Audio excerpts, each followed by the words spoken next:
What's up, Falcons Nation? It's your boy Jew coming at you with another Atlanta Falcons video. As always, Falcons Nation, rise up. In today's video, I would like to do some quick Atlanta Falcons news and notes. And then I also want to recap Thursday night's football game where our Atlanta Falcons took on the Carolina Panthers. But if you're new to the channel, please hit that subscribe button, hit that notification bell so you'll know when I've done Atlanta Falcons content. Hit that like button for your boy. I appreciate you guys continuing to tune into the channel. We're still on our goal or the road to 1K. So definitely continue to hit that subscribe button. Continue to share out my content. If you would like to follow me on Twitter, you can follow me at Jew Talk Sports. But I appreciate you guys. As always, let's go ahead and jump right into the video. So first, I want to do some quick Atlanta Falcons news and notes. If you haven't heard, John Kaminsky was recently taken off of the COVID-19 list. John Kaminsky is the defensive end / defensive tackle for our Atlanta Falcons. So it's going to be great to have him back in the fold. He was actually battling injury early this season, so he hasn't played in a ton of games this season. I think he played in about three games so far this season. So it's definitely good to have him back in the fold. Also, it came out today, Darqueze Dennard, the defensive back, the veteran defensive back, former Cincinnati Bengal. He's actually is coming off of IR. He did have that hamstring injury against the Chicago Bears, and he's been out for the last 3 to 4 weeks. And now he's been taken off of the IR. He's been pulled off of IR, and the Falcons just have to activate him. We have 21 days to actually activate him or bring him back to the active roster. So I expect him to be coming back to the active roster pretty soon here. If he doesn't come back this week for the Denver Broncos game, he definitely possibly will be back in about 3 weeks, because after this game against Denver, we actually have a bye week. So I definitely expect Darqueze Dennard to be back after the bye week. I believe we play the New Orleans Saints, after that bye week. So I definitely think that he'll be back. If it's not for this game against Denver, he definitely will possibly be back for that rivalry game against the New Orleans Saints. Also, on my Atlanta Falcons news and notes, I want to wish Roddy White a happy birthday. Today is Roddy White's birthday. If you recently heard, a couple weeks ago, his name was on the ballot for the Hall of Fame, and he's one of those players that's possibly can be voted for to possibly be inducted into the Hall of Fame in the next couple years. So it was definitely a good thing to see him being considered for the Hall of Fame. He definitely was one of the best Falcons receivers in recent history. Julio Jones actually just broke his receiving record for receiving yards. I think it was earlier this season, but just want to wish Roddy White a happy birthday. He was one of those guys that kind of laid the foundation for Julio Jones. When Julio Jones came to the Atlanta Falcons as a rookie, he was the guy that kind of taught Julio Jones how to be a professional, and he taught him the ropes, basically. So definitely want to wish Roddy White a happy birthday. Definitely a great wide receiver, one of the best wide receivers to ever play for our organization. So definitely want to just wish him a happy birthday. He was one of those guys that was a hard-nosed player, great hands, and definitely was one of the security blankets for Matt Ryan coming in as a rookie. He was Matt Ryan's #1 receiver before Julio for a ton of seasons prior to Julio Jones getting here. So happy birthday to Roddy White. Now, I want to go ahead and recap this past Thursday's game where we took on the Carolina Panthers. I didn't get a chance to do it because I actually had some in-laws in town and was really, really busy the last couple days. But I do want to kind of recap what took place on Thursday night. It was a big victory for our Atlanta Falcons. I believe we won by a score of 25-17, if I'm not mistaken. But it was a big win for our Falcons, our second win of the season. We now sit at 2-6. We are still at the bottom of our division, but I do think that we have a lot of winnable games coming up in the second half of our season. And I do want to kind of just recap what took place during that Thursday night's game. Some things that stood out to me. I wrote some things down. The first thing that stood out to me was the defense. We definitely played very aggressive in that game against the Carolina Panthers. They hit Teddy Bridgewater all night, had him basically, flinching in the pocket. He definitely didn't look too confident in the pocket. Guys were really putting hats on Teddy Bridgewater all night. We did a good job bringing that pressure up the middle in the A gap. Deion Jones, Isaiah Oliver, Afoye Aluakon, those guys were flying around out there. Keanu Neal had a couple big hits in the game. It seems like he's a player that's getting his legs back up under him, and he's looking like that 2016 Keanu Neal when he was out there making big plays for our team.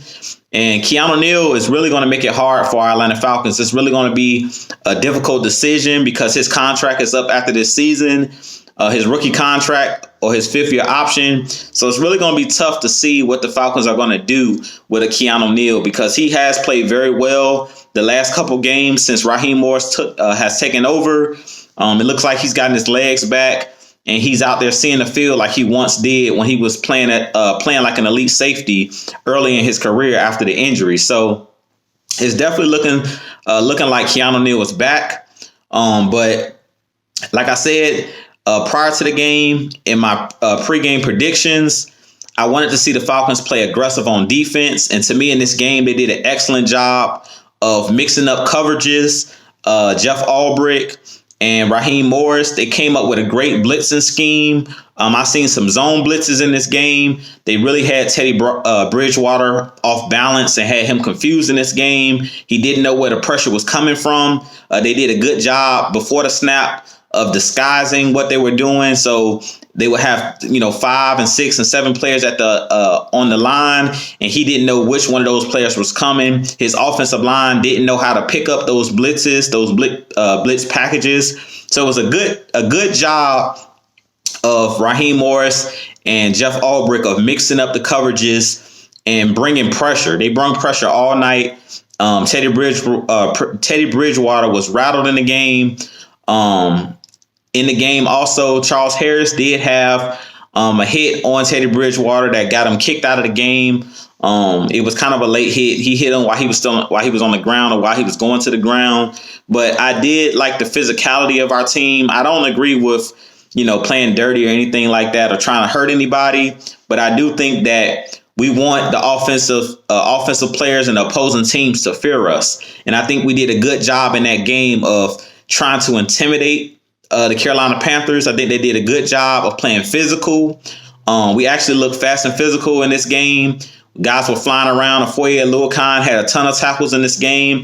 Keanu Neal had a couple big hits. One hit he had when they tried to throw a screen pass to Mike Davis. Keanu Neal came up and blew him up in the backfield. So it was just a great game of us playing the aggressive style defense. We didn't play a lot of that soft zone coverage that we've been seeing this throughout the season. We did a good job of making the Panthers hesitate and making Teddy Bridgewater hesitate. Bleedy Way Wilson with the game-winning interception. He played well in this game again. He's one of those veteran guys that you guys know I love. I always talk about Bleedy Way Wilson being one of those guys that's a veteran. He's not the fastest guy. He's not the most athletic guy, but he did get in the game because Kendall Sheffield actually went out the game with an injury, and he did an admirable job of coming in and stepping up and having that game-winning interception. He does a great job at reading pass concepts and route concepts, and he did a good job in zone coverage of peeling off of his guy and coming up with a big interception to close out the game. So I was really proud of the defense in this game. The second thing in this game was Matt Ryan and Julio Jones. I think Matt Ryan and Julio Jones, that connection, I talked about it in my pregame show, that Julio Jones is a different beast. He's basically unstoppable. He did a good job in this game. I think he had over 130 yards receiving. I think it was 137 yards to be exact in this game for Julio Jones. But he did a good job early on in the game of setting the tone for the Falcons. I think Dirk Cutter did a good job of play calling, coming out right out the gates with a bunch of play action passes A lot of explosive plays by Julio Jones early in the game to set the tone of the game. Matt Ryan was able to get into a rhythm, and they did a good job of exposing the Carolina defense, them playing a lot of that cover 3 zone like the Falcons run.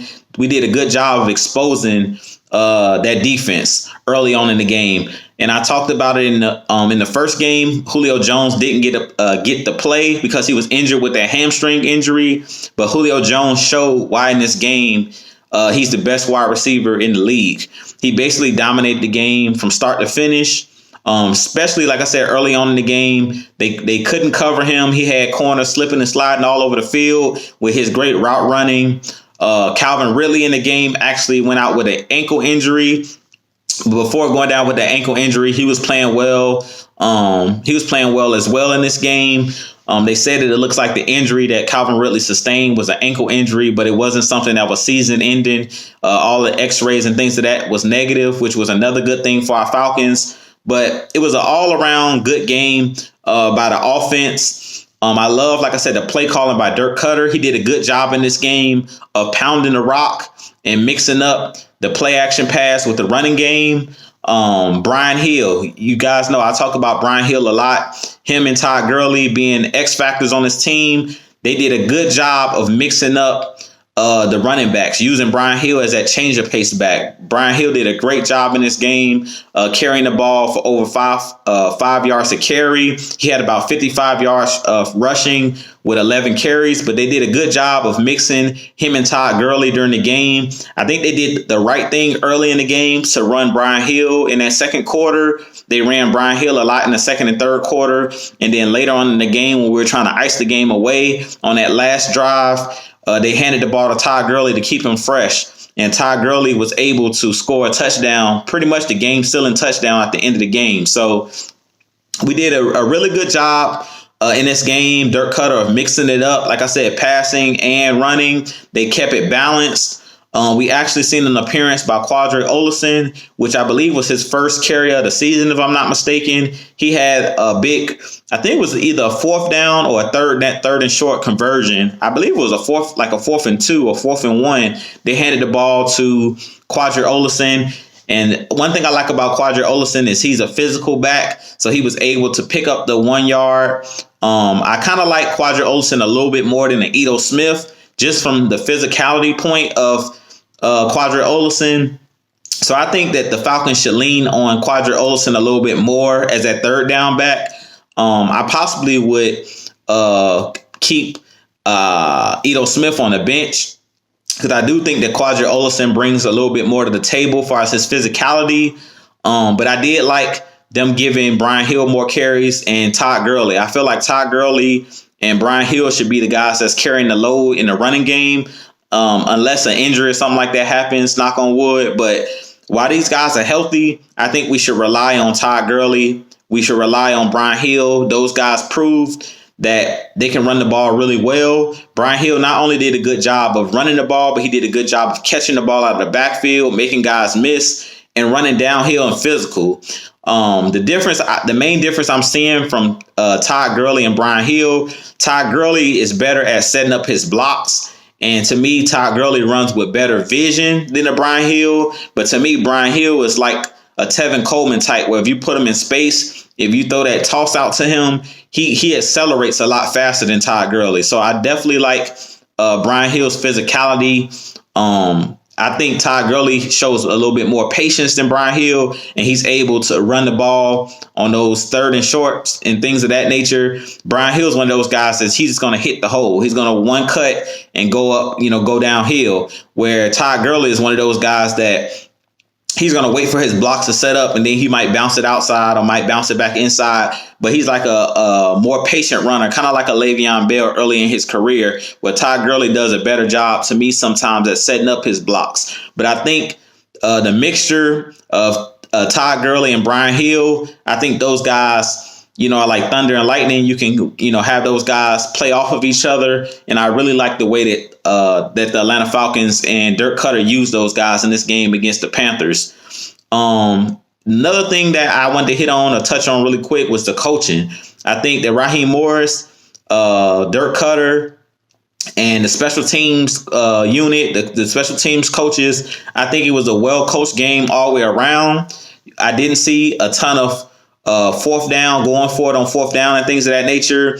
We didn't even punt a lot in this game because we were able to move the ball pretty well against the defense of that Carolina Panthers defense. But I love the coaching style. Like I said, the scheme was great on the offensive side and the defensive side. I was really impressed with the defense. I really feel like the game ball goes to the defense for sealing the game with that interception and for the game plan that Jeff Ulbrich and Raheem Morris came up with, the blitzing style and that aggressive style defense. I do think that going forward, the Falcons need to stick with this aggressive style defense. I wouldn't go away from that blitzing style. I would stay with this same aggressive style the rest of the season. It's proven to be successful.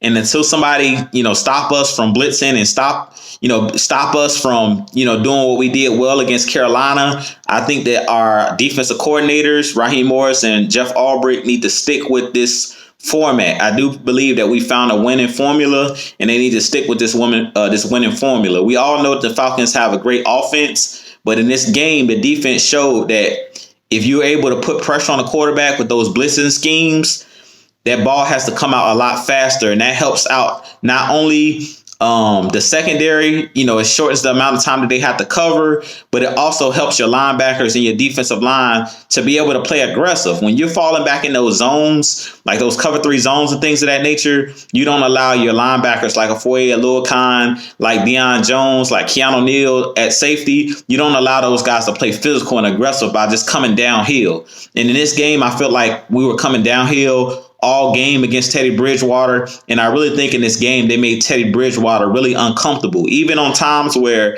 Teddy Bridgewater was able to get the football off before getting hit, he still was hitting the ground, being hit in the ribs by Deion Jones, being hit by Isaiah Oliver in the backfield, being hit by Grady Jarrett. And after a while, that rattles a quarterback when they continue to take a pounding or continue to take hits. After a while, that gets into the quarterback psyche. So I think they did a good job of not allowing Teddy Bridgewater to get comfortable. Because if you remember in the first game, to me, Teddy Bridgewater was in a comfort zone. He knew that no blitz and no pressure was going to be able to get to him with that front four coming at him. And he had all day to throw the ball. But in this game, I think we did a good job of not only mixing up the blitz packages, but I think we did a good job in this game of also playing some man-to-man coverage. Because in this game, I did see some tight man-to-man coverage at times, which for the most part prevented Teddy Bridgewater from getting off those quick throws because our guys were in press man coverage at times in the game. And when you're blitzing Afoye Aluakan and Deion Jones, those guys are like cornerbacks. They're really, really fast and really athletic. And that ball has to come out quick to a hot read. When you got those guys blitzing in the A gap like that, you don't give that quarterback enough time to scan the field and see who has that, who's the weak link, like Isaiah Oliver and like those guys that have been struggling in our secondary. You can't really pinpoint, a cornerback or a particular matchup when you're under that type of pressure. And I think they did a good job of keeping Teddy Bridgewater under that pressure all game. So for the most part, that's all I have for this particular video. I do think it was an excellent game plan by the Atlanta Falcons in this game against Carolina. Of course, you guys are going to want to tune in tomorrow night to AFN, Atlanta Falcons Nation. We will be doing our show, The Heavy Hitters, the Atlanta Falcons Heavy Hitters, me, K-Styles, your boy Mad Mike Sports. You guys go sub his channel as well. We're going to be doing our 8 o'clock show. We do it every Tuesday night at 8. So you guys definitely tune in. I'll also be having it streaming on my channel here at Jew Talk Sports. So don't forget to hit that subscribe button.